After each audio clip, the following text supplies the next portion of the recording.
Unlock your dream property with Meeks Realty Group, where Rich the Realtor makes real estate dreams a reality. Whether it's residential or commercial, we've got Charleston to Huntington covered. Your key to exceptional real estate experiences start here. Meeks Realty Group. Contact us at meeks.us. The views and opinions expressed on this program do not necessarily reflect the views and opinions of 580 WCHS, its employees, or WVRC Media. From the studios of WVRC Media, the country, the United States of America, the state, West Virginia, the city, Charleston. This is the Dave Allen Show on 580 Live. And your host. What we've got here is failure to communicate. He's kind of a big deal. I have come here to chew bubblegum and kick ass, and I'm all out of bubblegum. Dave Allen. Hey, folks, a good Wednesday morning to you, and welcome to the show. Senior producer Ryan Nicholson in charge of things this morning. Bigly, Piggly, Wiggly, hotline 304-345-5858. Tony the Taylor, text 304-935-5008. We're in the Jared Construction Studios, right on time, right on budget. Visit jared-construction.com. Phone calls to the show, a service of Bigly, Piggly, Wiggly. Spring Street, Charleston, texting services provided by West Virginia's finest men's store, Tony the Taylor, Virginia Street. Tony's Holiday Trunk Show is tomorrow. For more, check out Tony the Taylor on Facebook or visit BassmasterTaylor.com. Welcome to the show, Wednesday edition. A little quieter than what it was this time yesterday. Coming up a little bit later on the show, today a solemn day in the capital city. Today is the 5th anniversary of the death of Charleston Patrol Officer Cassie Johnson. Charleston Police Chief Scott Dempsey is going to join us to talk about that a little bit later on. On a bit of a brighter note, the new cast of Dancing with the Stars, the Charleston version, benefiting the United Way of Central West Virginia, announced last night. Going to be joined by Margaret O'Neill from the United Way to talk about that. Efforting Logan Scott from her sister station V100. Mr. Scott is always busy, but and that's a good thing, I guess. But he is going to try to join us because we're a big part of that. The V100 folks are, and so if his schedule allows, Logan's going to join us in studio to talk about that. Plus, your calls and texts are always welcome. Bigly, Piggly, Wiggly hotline 304-345-5858. Tony the Taylor, text 304-935-5008. Want to welcome into the show our good friend from Ogden Newspapers, Stephen Allen Adams. Good morning, Dave. Good to be here. Thank you for being here. I saw on the socials that you and the lovely Jessica were at the big reveal party, I think, last night over at Rock City. Yes. Newcastle Dancing with the Stars. Looked like a good time. It was a good time. Very crowded space. We were there to support a couple people that we know that are in the contestants, whatever you would call that. Like, what do you call that? Like, the dancers. Let's just say the dancers. So we knew a few. Contestants. The contestants, yeah. Obviously, I don't dance. I don't dance, and I'm on game shows, so I don't know the technical terms. But yeah, it was a good time, great event, and of course, it was Giving Tuesday. I know people that pay to get in there. The proceeds are split up between all the dancers. And, of course, the contestants all raise money over this time period and meet certain goals. And they get money from friends and family and organizations and businesses. It's a big deal. And, like again, Margaret's going to join us to talk about that a little bit later on. It's become one of those big events, but in Charleston that everybody, if they're not taking part in it, they're there or they're supporting their favorite couple. And the reveal party was held last night as to who's going to be doing that. We'll talk to Margaret O'Neill about United that. United Way is one of the most important organizations, certainly in the state. Of course, there's multiple different United Ways across the state. They operate 211. They were pivotal during the SNAP crisis in helping to direct resources. So they need all the help we can get. Indeed. It seems to me, Stephen, just an opinion here, that we have spent way too much time, energy, and effort over the last couple of years talking about vaccinations in West Virginia. Okay. And what I mean by that is that it just, I mean, and look, it's prickly. It is, but it's,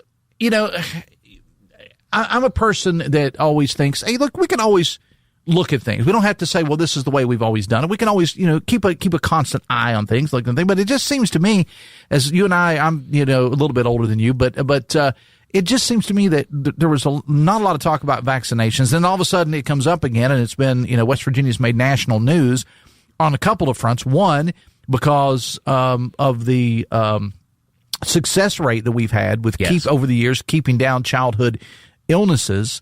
And it just seems to me, and look, they may have reason for that. I've interviewed a lot of the folks on the show that want to scale some of these back. I understand that, but it just seems to me like now we're kind of reversing a lot of those. And there was a decision yesterday, and you write about it, Brad, and everybody else wrote about it too. What happened yesterday in Raleigh County? Oh, yeah. Well, really what happened here in Charleston. Our West Virginia Supreme Court issued a stay of Raleigh County Judge Frobel's decision from last week, which granted a full permanent injunction against the State Board of Education, County Board of Education, Raleigh County, from blocking them from accepting religious vaccine exemptions that have been granted by the State Department of Health per Governor Morrissey's executive order from last January.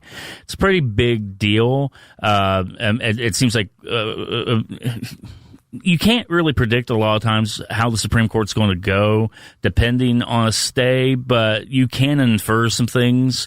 And the fact that they're issuing a stay at this point, which I think there's been motions for stays before, right? Yeah. But I think in this case, it finally they said yes to a stay because I think they had all the information they were going to have now that there's a full written order out from Judge Frobel. The other interesting thing about this also is Judge Frobel had put together a class action which roped in all of the more than 570 religious vaccine exemptions granted across the state, unless those cases are like situations that are already before another circuit court judge. Mm-hmm. That was roped into his order, but this stay from the Supreme Court basically means that all those 570 religious exemptions, school systems don't have to accept them until ultimately this is adjudicated and decided by the Supreme Court, probably sometime in the middle of next year. And if you want to read the actual stay, it's linked in Brad's story at the website. It's the lead story this morning at wvmetronews.com. State School Board President Paul Hardesty, who's been at the center of a lot of this, and Paul never never backs down from anything. He says what's on his mind. He is quoted in this but I think he was a little happy with this because now we're getting somewhere to getting it settled. Is that a fair assertion? I think so. This has been a long ways coming because the first lawsuit, which was filed by a Raleigh County parent, there's some other parents down there that joined her lawsuit initially. That's back in June. We had a preliminary injunction issued in July by Judge Frobel, which is the first thing that was appealed to the West Virginia Supreme Court, and then we didn't even get the cases in regards the hearings rather in regards to the permanent injunction until September, October, and then we just got Judge Frobel's ruling last week, the day before Thanksgiving. So this has been a long time coming, and there's been confusion with your schools about whether you accept a religious exemption, whether you don't accept a religious exception, if you follow the governor's executive order, whether you follow the State Department's of Education's directive to not accept these exemptions. There's just been confusion. So at least this is definitive, stating that these exemptions don't have to be accepted by a school system, and then we'll have to just figure out what the final ruling is by the Supreme Court. I'm assuming there'll be oral arguments at some point scheduled and all that, but all that's probably going to be until next year. Okay, that's going to be next year, and here we are. We started this battle, at some time ago, as you noted, and here we are, on December the 3rd. And still, we're making progress, I guess, but we're still in a holding pattern on this thing. Well, I do think a lot, there's some initial deadlines set in the preliminary injunction appeal by the state Supreme Court, and I think they all had to have all their documents and everything submitted by, I think, at some point in February. And why that far ahead? Well, I have a theory on that, and the theory is I do think that everybody, Supreme Court, the governor, school systems, I think they all want the legislature to take another crack at this one way or the other and state definitively whether religious vaccine exemptions should be put in the compulsory vaccine law or not. Now, the legislature said no last year. State Senate said yes. House of Delegates, after a long debate and a lot of thought, said no. There's pressure to get them to do this again this legislative session, and they might very well do it. The governor and supporters of religious vaccine exemptions are right to say 45 other states have some form of religious exemption. So maybe the legislature tries to follow the lead of one of those states that allows for that, but also has some guardrails put into it, and they do something like that. I don't know, but I think people want the legislature to just settle this and be done with it. Talking again with Stephen Allen Adams of Ogden Newspapers. Of course, we're now switching gears a little bit, Steve. We're less than a week away, a week past from the death of Guard Specialist Sarah Beckstrom. And, of course, Staff Sergeant Andrew Wolf continues to fight for his life. Hoppy wrote in his commentary about the role of the Guard in D.C. in the first place. And it was interesting to me that the state Democratic Party, we had delegate and state party chair Mike Pushkin, as well as Republican Party chair Josh Holstein, both on Metro News Midday yesterday. But it seemed to me, going back to the Democrats for a moment, that it's just odd that the state Democratic Party chose to repost Hoppy's commentary. I didn't see that coming. Your take on this whole thing, though? Yeah, and of course, I was at the press conference Monday with the governor and General Seward with the National Guard. First press conference, I should point out, since this whole thing started last Wednesday.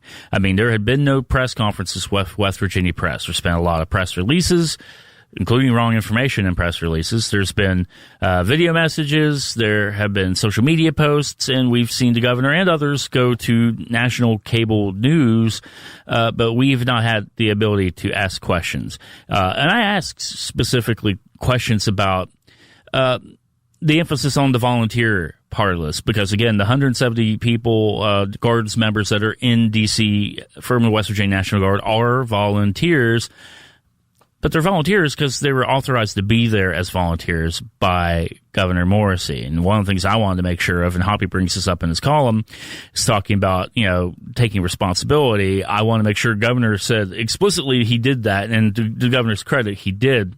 But in regards to what they were doing in D.C., there's a good question about what it is. I mean, the governor's office really didn't like Pushkin in his statement stating that they were doing beautification or that sort of thing. Though, to Pushkin's defense, he's trying to find out what they were doing. So if our National Guard weren't doing landscaping and mulching, on the mall, then that's wonderful. But what were they doing? The only thing we've heard really described is these roving presence patrols, is what they've described them as. What does that mean? And we don't really know. Well, and again, it goes back to the fundamental differences, Stephen, is everybody sees things in different ways. And we had a text to the show yesterday from somebody who has family. I think the texter said it was their daughter, and I may be wrong about that, but said that they live in D.C. and that a lot of people don't want them there. But then there are others that are going to say, absolutely, we want them here. Regardless of anything, they went. And I think that both Staff Sergeant Wolf and Guard Specialist Sarah Beckstrom are to be commended for that, and they both sound like in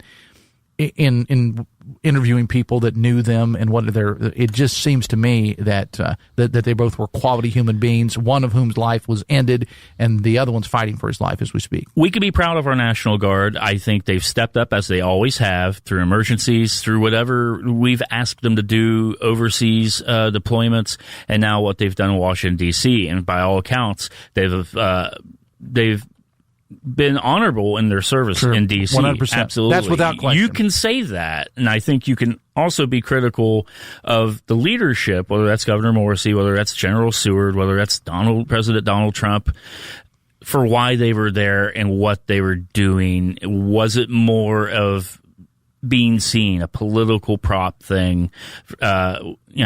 Sure, they were sworn in as marshals, but were they following proper law enforcement procedures and the things that they did? And it doesn't take away from the bravery and the things that they've done, and certainly the service and the life of Specialist Beckstrom, for sure. But we do kind of need to know these things and the circumstances, because this is how we also protect our National Guard going forward and making sure that they're trained for certain situations, including an ambush situation like that, which you can't really prepare for, when it happens, but there's things you can do. All right, quickly, interims this weekend? This weekend, now we're not seeing a whole lot of agendas yet, so I don't know what to expect. All I know is, boy, there are a lot of fundraisers for various members of the Republican House of Delegates between Sunday and Monday. Like, if you're a lobbyist here in Charleston, you better get out your checkbooks because there's a lot of fundraisers this coming weekend. All right, Stephen, remind people where they can read your stuff. Parkersburg News and Sentinel, Wheeling Intelligencer, Weirton Daily Times, the Intermountain and Elkins, the Martinsburg Journal, and the Dominion Post in Morgantown. And if you are a person on X, make sure you follow Stephen Allen Adams on X. Steve, thanks for being here, man. I appreciate it. Thank you. All right, we'll take a break. The Dave Allen Show on 580 Live is brought to you in part by Live Healthy, West Virginia, presented by WVU Medicine, a podcast promoting healthier lifestyles in and beyond the state. Check out the latest episodes, WVMetroNews.com, under the podcast menu. Back after this on the Voice of Charleston, WCHS. The Dave Allen Show is presented in part by Generations Ford in Hurricane, part of the Eric J. Tarr family of businesses. The high school football playoffs are underway. Get coverage with live and archived games, top plays, and in-depth analysis from Joe Mercado and Greg Carey. Plus our exclusive new interview series, State of Minds, and your favorite daily programs right on your smart TV or streaming device. Get more information at WVMetroNewsTV.com. Metro News Television is powered by Dan Cava GMC, Gomart, Lou Wendell Marine, Stike Wealth Enhancement, Panhandle Cleaning and Restoration, and Polka Valley. I'm John Carruthers, the owner of Best Virginia Heating and Cooling. I'm born and raised right here in West Virginia. I've got 3 daughters, so I absolutely care who comes into my home. Every technician we send to your home has been drug tested and background checked. I guarantee the best client experience or your money back. We have the best team and the best processes built around a 5-star experience. Call Best Virginia today at 681-655-1214.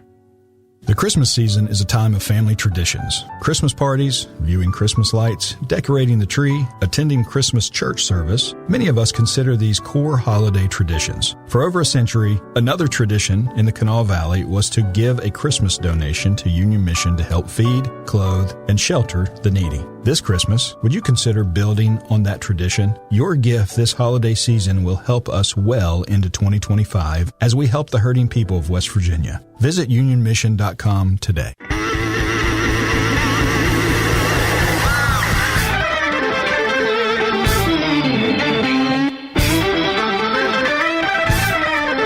Welcome back to the show. It's 9:24. Senior producer Ryan Nicholson in charge of things this morning. Today, of course, is the anniversary. 5 years ago today, believe it or not, that a patrol officer, Cassie Johnson, lost her life with the Charleston Police Department. We're going to talk to the chief of police, who was the chief deputy at the time, Scott Dempsey. He's going to join us on the show coming up a little bit later on.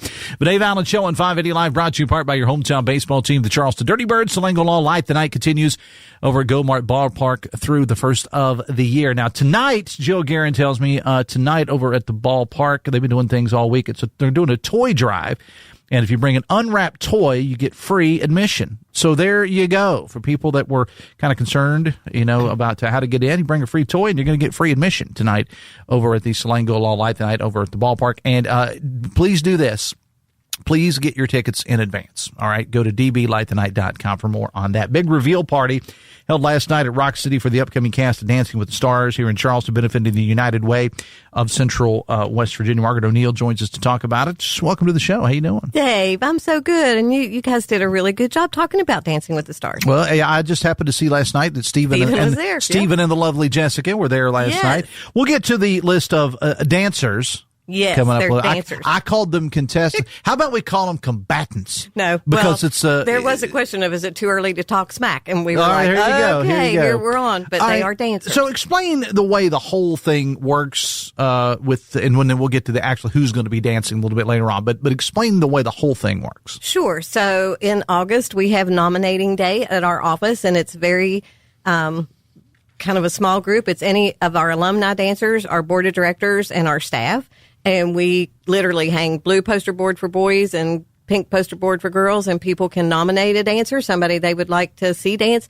The dancers have no idea their name is on our wall. Mm-hmm. And then from August till last night, we match up 6 couples, 12 people. We try to do a really good job of getting different friend groups and different occupations and different ages and try to make it as, really diverse of a group as we can. And then last night we revealed them. They have 5 months till May the 1st to raise as much money as they can for the United Way, and that would get them the People's Choice Mirror Ball. And then there is also a Judge's Choice. So that same time they're raising money, they are learning one dance. We assign them a choreographer. So none of the dancers are professional dancers. They're all amateurs, volunteers, people who just want to do good for the United Way. And it's a super fun thing. It has weird little tentacles that reach out into the community. Dress shops make some money because people go buy dresses. Yeah. Venues make some money because they do events. There's an event this Sunday at Rock City for couple number 3, Jacqueline Stump and Tracy Abdallah. And so it'll go on now till May the 1st. All right, let's get to the list. Who do we got? Okay, couple number 1 is a lady named Lauren Komochko and Adam Zimmerman. They're our Putnam County couple. So that's if you technically live in Putnam County, you want to root for them. Lauren's with Enterprise, and she's awesome. Adam is opening we were talking about this yesterday off the air, but opening a new restaurant in Tays Valley with some great golf simulating stuff, so you want to go visit him. Couple number 2, Danielle Walls from WU Medicine, and Cameron Vance. We love Cameron Vance. He's a insurance agent in South Charleston. Couple number 3, Jacqueline Stump and Tracy Abdallah. A lot of people know Dr. Stump. She's a wonderful dentist here in town, and Tracy's with Soho's. Couple number 4 is Melanie Palario and Jeff Priest. Melanie has a company called MAP, and Jeff is with First Tee West Virginia, part of the West Virginia Golf Association. Melody's also the head of the Capital City Marshall University group. Alumni group as well. Adam Zimmerman, they had a moment last night. Adam Zimmerman played basketball for Marshall. Oh, okay. And was in the We Are Marshall movie. So even though they're on different couples, they had a meeting of the minds about Marshall last night. Couple number 5 is Shay Paul and C. Anthony Parker so Shay Paul's with WCHS. They're our TV sponsor. As you all here at West Virginia Radio Corporation are our radio sponsor. So Shay's representing them, and C. Anthony does a great job with Elk City Auto Spa. So if you need your car cleaned, he's your guy. And then couple number 6, Christy Goldman. Christy's a realtor with Better Homes and Gardens, and her partner, Drew Elliott, who is a financial investor at Morgan Stanley. Okay. And then they all get a choreographer. So all of them have a choreographer to help them. So how when you say they get a choreographer, I mean, so where do you get the choreographers? I mean, are they all local people? And they all are volunteers also. So we assign them a couple, and they've met now, and they'll start scheduling their practice, and they kind of do that on their own. I try not to get in the middle of practice. But they'll pick what days and for how long, and they'll talk about what music they like and dance styles they like, and they'll come up with the perfect dance. Now, did you say that they all are doing one dance, or yes, just one dance. So what was that revealed last night? No, they don't. I let them pick it. Okay, we don't assign them. So they're not all doing the same. No. Okay, that's why I took that. Sorry, to mean. Okay, they all get to pick their own. So they literally talk about what they like. I suspect that Jeff's a golfer. There might have something to do with golf in their routine. You just never know. But that's why, oddly enough, we refer to TJ Meadows as the dancing golfer. Well, he might have to find himself on the list before this is over with. There you go, Meadows. TJ, are you a dancer, pal? No. Would you like to be a dancer? but here's the thing, and you know, have talked about this in the past. People say, if you contact these people and they say, hey, guess what? You've been nominated to do this. What's the first thing you hear is, oh, I don't dance, or I'm a terrible dancer. And you always say what, Margaret? I don't care. It's not why you were asked. It's not why you would be asked. We ask for a lot of reasons, right? We ask because we think they're great community leaders, and that they would be somebody who would understand the United Way's mission and work, and because they literally wear our brand for 5 months. We want to make sure that they're out there for the right reasons. And then they say I'm too busy, to which I also reply, I don't care. Everybody's busy. Margaret's hardcore. And there's this misnomer that nobody tells me no, and let's just set the record straight on your show. That's a lie. Lots of people tell me no. But the right people, and we literally pray about this. I mean, the right people say yes, and it turns out that way, and they work super hard. We assign them each couple to try to raise $20,000. And last year, each couple raised over 50. So you that's the goal is 20. Yep. And every couple raised over 50. Yes. And you can see the leaderboard if you want to take a look at our website. So if you go to UnitedWaysCentralWestVirginia.org, you can already start to see that votes came in last night as soon as the announcement was made, and tables and tickets for the event are on sale now. So if you're interested, you can also do that through the website, or you can give us a call at the office. It's 9:31. Again, we're talking to Margaret O'Neill from the United Way. The Dave Allen Show on 580 Live, brought to you in part by Bridge Valley Community and Technical College, insurance agents in demand of the state. and all across the country, Bridge Valley can help you take that first step. Their insurance pre-sales licensure course will get you ready to sit in for the state-required property and casualty insurance licensure exam and start your career in this ever-growing field. Check out bridgevalley.edu for details. Bridge Valley Community and Technical College, your career starts here. What kind of fundraisers do they do? I mean, I know they do, because I knew a good friend of mine participated a couple of years ago, and he had like a bourbon tasting kind of an event. So what are some of the fundraisers over the years that people have done? It's really, really creative. So this coming Sunday is an event with Santa for kids. Santa's Workshop is going to be at Rock City that Jacqueline and her partner are doing. I suspect there'll be some sports-related things. So some couples do a Super Bowl square thing that you can, buy a square, and if your team gets in that square, you could win some money. We see that with the Final Four. We had a Masters party last year that was super fun. That was the weekend before the Masters, and it was very golf themed. There are often bourbon tastings. Sometimes they're just parties where they invite their friends. I think there'll be a Christmas party before the month is over where people will pay a little bit to come to a friend's Christmas party, and those proceeds will come back to the United Way. So they get very creative, and it brings their own personality, right? Stuff they like to do, and they turn that into a fundraiser. So we've seen everything. Paint parties. Last year there was a Redneck Riviera, which was nice. The first time I got to wear my pajamas to an event, which was super fun. Nice, usually it's heels. So it's, it's a little bit of everything. Pink Pony Party last year based around that song. The dancers get really creative, but we just remind everybody it's all for the good of the cause, right? People often think or say to me, oh, that's such a, it's a gala and you get to do this and you get to do that. This is a means to the end. Well, when we raised over $400,000 last year was our net proceeds from this event. That allowed us to do lots of good work in this community, and never in a year that we needed it more with what we've just seen with the food crisis. That gave us a little bit of extra money that we could get back out into the community and help the pantries and help the people. So it is a fun event, and we love that everybody participates and looks great, but it's a means to the end of our work, and we really appreciate the support. And I think it's also, we need to give a shout out to the people that are doing the dancing, because this is a lot of time and energy. And what you generally see in situations like this, no matter what the fundraising endeavor is, Margaret, you know this, it's usually the people that have the least amount of time that are the ones that step up and say, yeah, I'll do this. Their calendars are pretty much already full anyway. Yep. And you're talking about business leaders, business owners in many cases, people that have, may not have an extra 2 hours a day between 1 and 3 a.m. to do something, but they're the ones that say, yeah, I'll do this. Yep. And they value the work that we do, and they see the mission. And so we love that part. And then, we really have gained long-term support from our dancers of the first 4 seasons. And I said last night, the first 4 seasons here in Charleston for our United Ways raised over $1 million.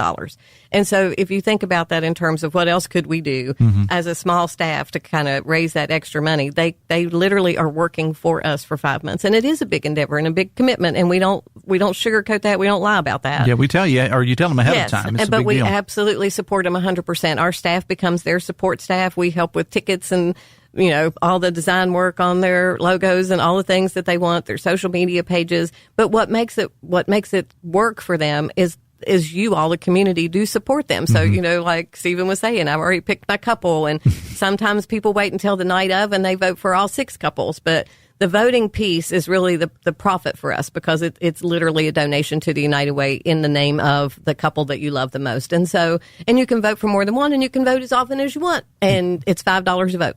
There you go. And again, all that money goes to the cause. And it's tax deductible, It's tax deductible. Yeah, it's music to a lot of people's ears. All right, give us the dates of everything, because now the reveal party has already happened, and and you're going to be seeing, if you're on social media, you're going to be seeing a lot of these couples are going to be hitting you up. We got this event going on or that going on, but take us over the next couple of months. They're going to be working out. They'll be a dancer one time. It's actually a daughter of a friend of mine who was a dancer. I referred to it as practice. She said, we rehearse. We don't I call it practice too. Football players practice. We rehearse. And so they'll be rehearsing from now until May the 1st, which is the actual event. That's a lot of rehearsing. 5 months. They literally got almost exactly 5 months to make it happen and get it done. We'll be at the beautiful, Charleston Coliseum and the actual dance floor, and that makes it so much easier for us, and we love working with them. They're a great partner. Our ball family, you saw Sean in here a couple of weeks ago, continues to be the main sponsor, but we have great people. Huntington Bank sponsors a VIP party, and West Virginia American Water sponsors the red carpet sponsor. So if you haven't ever been, we do try to make it an event And we refer and the date to it again for that? May the 1st. And of course, we'll have you on plenty of times. Social event of the season. It's turning into that. I mean, it has been for 1,000 some people time. sold out. The last 4 years we've sold out. And so if you're interested in a ticket, we encourage you to find a way to make that happen. And can you get the tickets now already? You sure can. And tables are on sale now. Front row tables are sold out after last night, but we have second row tables. All of our tables seat 10 guests. $1,800 for second rows, $1,500 for third rows, and then fourth row and back are $1,000. So $100 a ticket, basically, if you are coming as a couple or 6 people. But we're going to make a table of 10 for that event. And that's all on your website, right? Yep, all on the website. Or you can call me, or you can come see us. Right. Corner of Court and Smith Street. We love visitors. All right. Margaret O'Neill, United Way, Central West Virginia. Appreciate you being here. Thanks a lot. Dave. All right. It's 23 minutes away from 10 of the Dave Allen Show on 580 Live, brought to you in part by Huston's Pizza. Get the Huston's Holiday Pack, a large 18-inch pepperoni pizza, 10 breadsticks, 12 hot wings, and a 2-liter bottle of Pepsi, only $33.99. We will take a break. When we come back, we'll talk to the Charleston Chief of Police, Scott Dempsey, today, the 5-year anniversary of the death of Patrol Officer Cassie Johnson. We'll talk to that with Chief Dempsey when we come back on the Voice of Charleston, WCHS. Brought to you by the Eric J. Tarr Family Businesses. Eric J. Tarr Family Businesses want to thank you for shopping locally. I'm Doug Leach, founder and CEO of Ascension Recovery Services. We've done a number of projects with Jarrett Construction. Finding people that really care about what they do and care about what we do is pretty unique. In Jarrett Construction, they care. They're really, really good people. Good people do the right thing, and they're very skilled. They have all the qualities that make up just a perfect construction partner, and they just built us a phenomenal building. Right on time, right on budget. Call on Jarrett Construction. As you shop for others, 4th Avenue Financial invites you to give yourself the gift of professional financial planning. What better way to start the new year than consolidating old 401ks, examining your current investments, and preparing for retirement? Call me, John Burdett, at 304-746-7977 or contact us at 4thavenuefinancial.com. Securities offered through JW Cole Financial Incorporated, member FINRA SIPC. Advisory services offered through JW Cole Advisors Incorporated, JW Cole Financial, JW Cole Advisors, and 4th Avenue Financial are unaffiliated entities. By texting 64,000, you agree to receive recurring automated marketing messages from IQ Bar. Message and data rates may apply. No purchase required. Terms apply. Available at eatiqbar.com/policy/terms of service. I've got good news and bad news. Here's the bad news. Most protein bars are packed with sugar and unpronounceable ingredients. The good news? There's a better option. I'm Will, and I created IQ Bar plant protein bars to empower doers like you with clean, delicious, low-sugar brain and body fuel. IQ bars are packed with 12 grams of protein, brain nutrients like magnesium and lion's mane, and zero weird stuff. And right now, you can get 20% off all IQ Bar products, plus free shipping. Try our delicious IQ Bar sampler pack with 7 plant protein bars, 4 hydration mixes, and 4 enhanced coffee sticks. Clean ingredients, amazing taste, and you'll love how you feel. Refuel smarter, hydrate harder, caffeinate larger with IQ Bar. Now you can get 20% off all IQ Bar products, plus free shipping when you text IQ Bar to 64,000. Text IQ Bar to 64,000 to get your 20% off. That's IQ Bar to 64,000.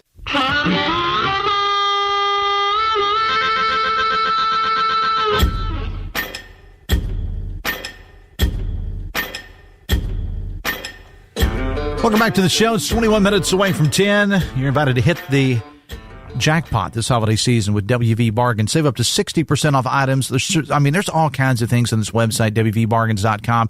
We got certificates from Eddie's Tire and Service, pest control services courtesy of Spotlight Pest Control, gas fireplace from Fireside and Patio, tent rentals from Quantum Party Rentals, 60% off car detailing services from Milk City Auto Spa, jewelry certificates from Pettit Jewelers, tax services from Penny Pincher, certificates to Dunbar Furniture, and more items across the valley and all over the state of West Virginia.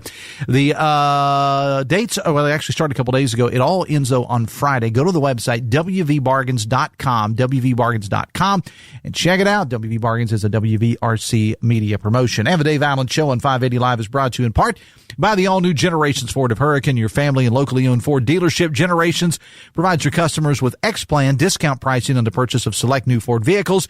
You pay what Ford suppliers pay. They're also doing 0% financing for new Fords. Check them out today just off the Hurricane exit or online at generationsford.com. One destination for every generation, Generations Ford.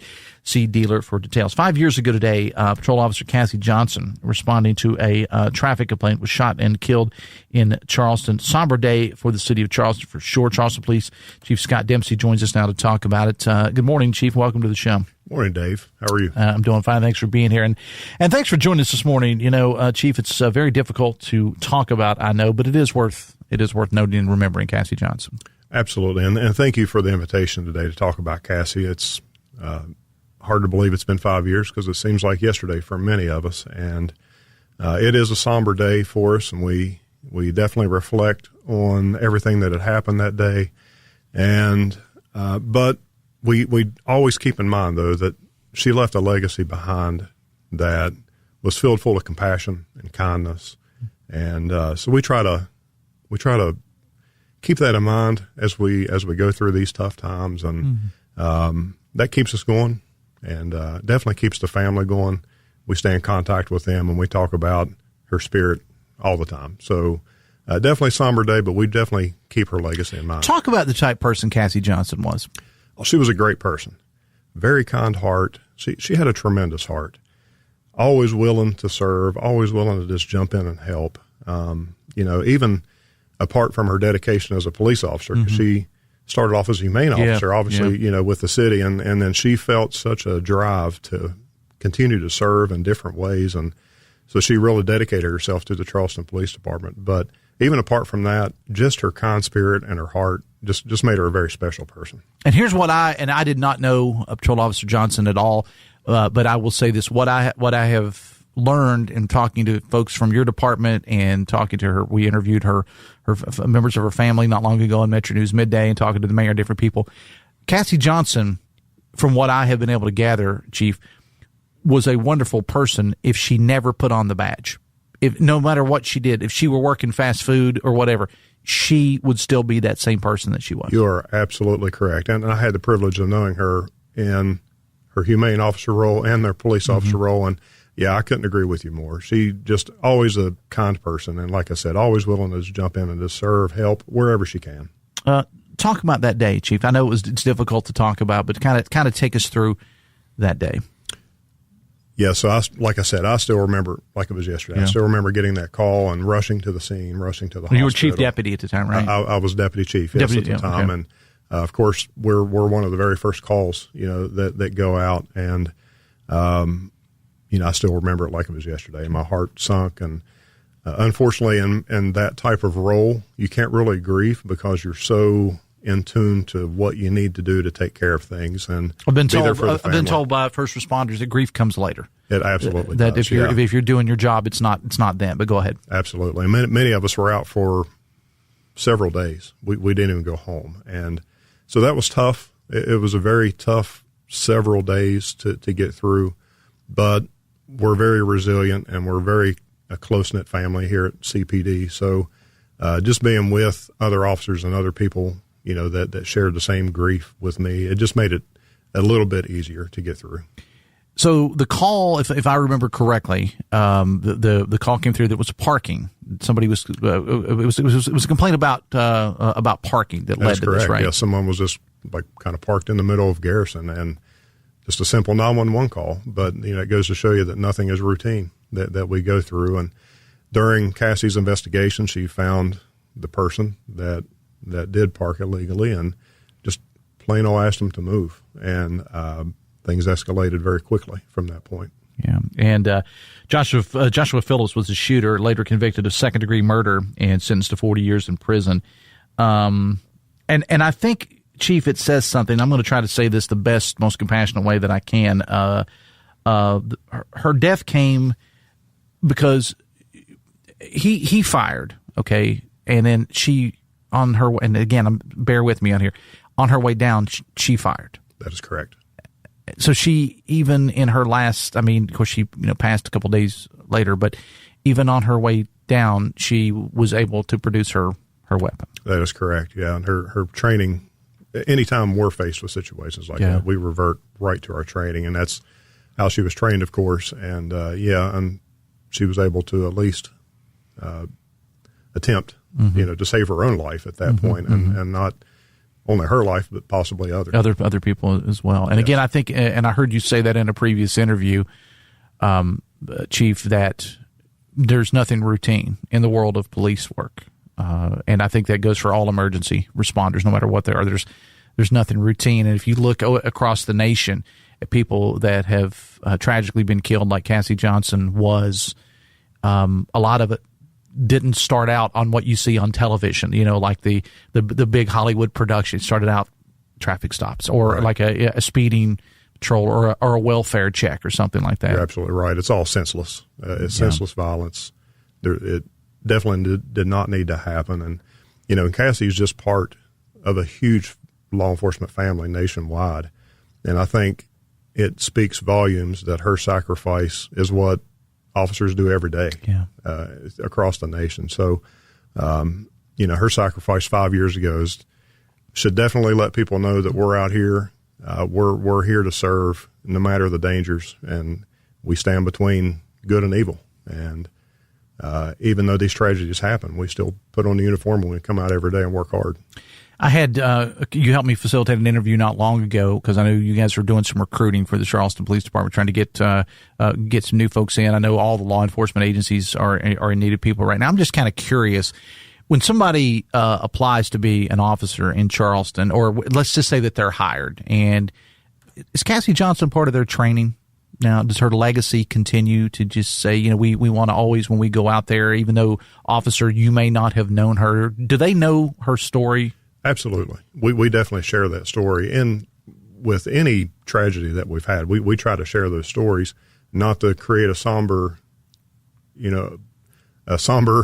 attitude with them, but to let them know, hey, this job is dangerous. And yes, look at the legacy that they've left behind. Mm-hmm. Here's what they stood for. They stood between good and evil, and that's what we're asking you to do.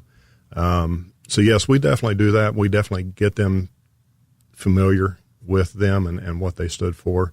And also just from an officer safety standpoint, we let them know, hey, this is what to look for. This is what to do in these situations. So her legacy lives on through that. And there's going to be a commemoration, I understand, happening later today. Talk about that. Yeah, so Cassie's family, her mother and her sister specifically, were wanting to purchase a bench, a memorial bench, to put beside of her gravesite. Just as a memorial, people can come and relax and sit down and reflect on what Cassie stood for and her legacy, of course. And through various donations from corporations, from personal donations, of course, we appreciate all of those on behalf of Cheryl and Chelsea, her family. And they were able to purchase this bench. And yes, today that marks the 5-year anniversary, we will help them dedicate that bench at 3:00 today. And where is that? It's out at the cemetery in Sissonville. I think it's called Floral Hills Cemetery. It's just past Tupper's Creek. Okay. And up in Sissonville. That's at 3:00 today. And is that something that the public is invited to attend, or is it a? I mean, I just want for clarification. If it's a personal family thing, then so be it. But right, no, it's not a private thing. I would think if anybody would want to come pay their respects, they're more than welcome to come out. All right. Chief Dempsey, it's always a pleasure to have you on the show. I like to have you on, from time to time anyway, to talk about things going on with the Charleston Police Department. The guys and gals do a fantastic job, for the people of Charleston. And we appreciate you being here on this somber day. Thanks a lot. Yes, sir. Thank you very much. All right. It's 9:49. We'll take a break and come back after this on the Voice of Charleston, WCHS. Brought to you by the Eric J. Tarr Family Businesses. Eric J. Tarr Family Businesses live to make life better for you and your family. I'm John Morgan of Morgan & Morgan. Have you been injured in a trucking incident? Call today. Morgan & Morgan, for the people. Office 222 Capitol Street, Charleston. Cases will be handled by West Virginia licensed attorneys. The attorney in this ad is not licensed in West Virginia. ForThePeople.com. This holiday season, Poca Valley is grateful for the trust you place in us. We appreciate your business and the relationships we've built together at each of our 8 locations. And we're growing with a new branch in downtown Charleston opening in the new year. It's all part of being there for you when and where you need us. This Christmas, take time to cherish moments with loved ones and remember the reason for the season. From all of us at Poca Valley, Merry Christmas. Are missing teeth affecting your confidence and quality of life? Dental implants may be the right option for you. Let Garib Dental Group, with their skilled team of doctors at 6 locations, be your trusted source for dental implants. With dental implants from Garib Dental Group, you can eat, speak, and laugh with confidence. Dental implants can change someone's life for the better. Visit GaribDentalGroup.com to find out more and take the first steps towards a healthier, happier smile. And at Garib Dental Group, like always, we love to see your smile. Looking for fabric, inspiration, and friendly service? Discover West Virginia Quilt Shop in Barbersville. They're this week's 50/50 Friday. They're your local quilting destination, offering beautiful fabrics, patterns, notions, and supplies for every project. Explore their wide selection or join a class at West Virginia Quilt Shop on Main Street in Barbersville. Friday at 9 a.m. Go to WCHSnetwork.com and click the 50/50 Friday button to get 50% off gift certificates for West Virginia Quilt Shop, courtesy of the WCHS family of networks. The latest in news, talk, and sports when 580 WCHS is brought to you by Jarrett Construction. Call 304-344-9140 for more information. Right on time, right on budget. Call on Jarrett Construction.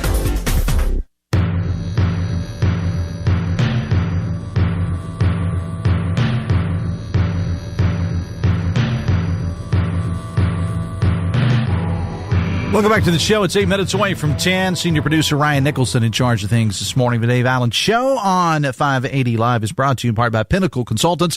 Their services involve developing comprehensive management plans to outline strategies for controlling and minimizing asbestos exposure. Perfect for commercial property owners and managers. Check out pinnaclecorp.net because what you don't know can hurt you. Bigley, Piggly Wiggly hotline 304-345-5858. Tony the Taylor text 304-935-5008. Text says, if you look at the words and actions over the last 5 years, specifically by elected officials, there is truly a war on law enforcement at all levels, including ICE and border patrols, says a texter. Coming up on Metro News Midday later today, 13 News and Tonight Live anchor Amanda Barron and me, powered by Salango Law. Wednesday means we're going to introduce you to another wonderful West Virginia. And by now, I'm sure everyone's seen the pictures and video of that dramatic semi-truck rescue scene in Mason County out on 35 yesterday. That truck hanging over that bridge for almost 5 hours. Now, we're going to get into that. And the driver, who, by the way, wasn't injured, thankfully, is reported to have spoken very little English, which may or may not have hampered the rescue efforts a bit. Again, was rescued unharmed. That is good news. But there are still a lot of issues. And we talked about it on Metro News Midday in the past with truck drivers across the country simply not being very good at English. And it seems to me, and the investigation continues, that the situation may have been hampered by that. Well, all that'll come out. But anyway, we're going to get into that coming up on the show today. We'll also discuss this Friday and Saturday championship weekend in the capital city. On Friday at noon in the Quad A championship game, Morgantown will take on Martinsburg. Then at 7 that night, Single A Wheeling Central and Clay Battelle. Saturday at noon, Double A Bluefield will take on Frankfort. And then Saturday night, 7 o'clock for the Triple A title matchup between Nitro and Princeton. We'll remind you that all the games can be heard here on WCHS. And viewed via the Metro News TV app. Fred Persinger, the voice of high school sports in West Virginia, is going to join us to talk about that during the 1 o'clock hour on the show today. Jeff Jenkins is here with the news. TJ Meadows will stick around. Josh Roberts from the United Mine Workers is here to give us some information on some concerns that they have. And do want to mention that WVBargains.com continues through the end of the week here. We talked about that earlier, so we'll talk to that a little bit later on. Metro News Midday with 13 News and Tonight Live anchor Amanda Barron and me, powered by Salango Law, coming up at noon today. On this show tomorrow, lots of Christmas parades and whatnot going on this weekend. St. Albans, a big one on Saturday. Our radio stations will be taking part in that. We'll talk about that with the organizers. I know Sissonville has a lot going on this Saturday, too. Nitro, of course, postponed their Christmas parade till next Saturday since their high school team will be playing for the state championship on Saturday night. Again, a lot going on. We'll get into all that on the show tomorrow. And I do want to mention we have a big promotion on our sister station 98.7 The Mountain where we are going to be giving away, letting parents choose from a new machine for Christmas with the folks at Trojan Landing. We'll talk to Sean Hardman about that coming up on the show tomorrow. The Dave Allen Show on 580 Live is brought to you in part by Morgan & Morgan, America's largest injury law firm. If you're injured, visit forthepeople.com. Text says, Dave, Yes, yes, yes. Did you happen to see any part of that circus sideshow, otherwise known as the presidential cabinet meeting? When Trump wasn't dozing off, all he did was complain and use a word for a female dog the whole time. Oh, it was reassuring that he said prices for everything are down and affordability was a Democratic hoax.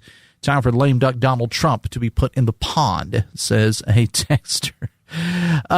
Text says, Dave may want to think about the word volunteer. You're aware that these people are getting paid, and the two that I know were no, that's entirely incorrect. That is entirely, the rest of that text is entirely incorrect and is crap.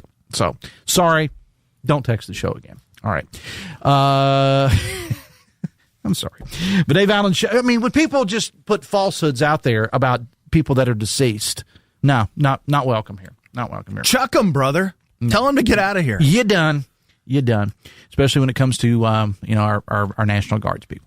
The Dave Allen Show on 580 Live brought to you part by Rich the Realtor and Meeks Realty. Check this one out, 14 Stonegate Drive in Hurricane. It's a combination, open entertaining space, plenty of room for guests, 6 bedrooms, 5.5 baths, 2 kitchens, 3 wet bars, just over 8,500 square feet, listed at 8749. Contact Rich the Realtor, 304-932-7488 or richklein66@gmail.com. Dave, says a texter, just a shout out to WCHS for their handling and reporting of the shooting of our National Guard members.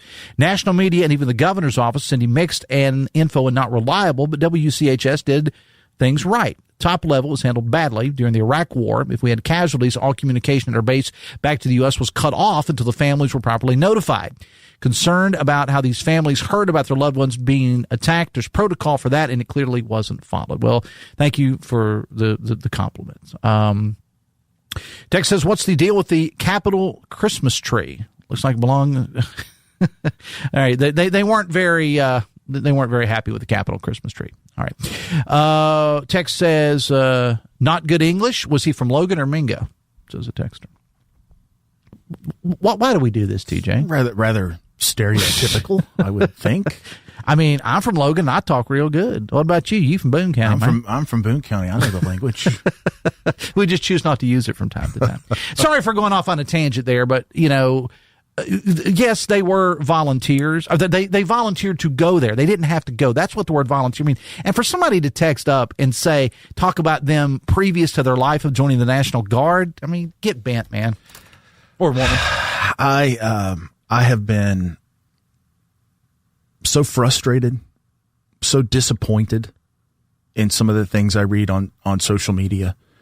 I write commentaries. I post them online. I'm very privileged to get to do that. People read one paragraph and then post. They don't look at it in the totality. They don't understand what you're saying. They twist your words. It is such vitriol out there right now.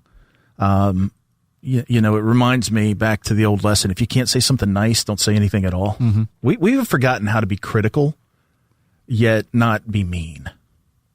And that's a problem. And you and I have talked about this in the past. Where does that start? Is it just social media? Because so many people on social media. Half the people that you're arguing with on social media aren't even real people when you go to the news site. Some of these texts you talk about, they would never call the show and say that in their voice. We have a phone line over here that's growing dust on it. Yeah. Because they don't. Because it's easy to do. It's easy to be a keyboard warrior. There's no retribution. There's no. And we appreciate the text. And some people. I do too. And I know that some people are working, and we completely understand that, and that's all they can get in. That's perfectly fine. We're not throwing the baby out with the bathwater. Yeah, but just some of the texts that we get to the show, and we do appreciate people listening. Why don't you call and say that and give us your name, But that's too easy. What you got? You chucked them. I like it. Get out of here. You're done. Next. Leanne Ray, she had that commentary on the governor from West Virginia Watch yesterday and his handling of the situation. We'll talk with her about that. Tom Willis, he's our new Judiciary Chair in the Senate. Talk with him, that and much, much, much more. All right.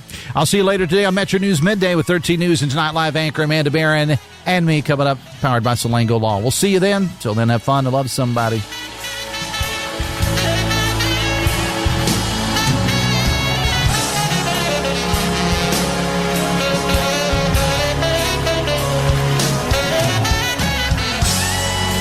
WCHS-AM, W243-DRFM Charleston, and W283-AQ Cross Lanes, a WVRC media station. We're proud to live here, too.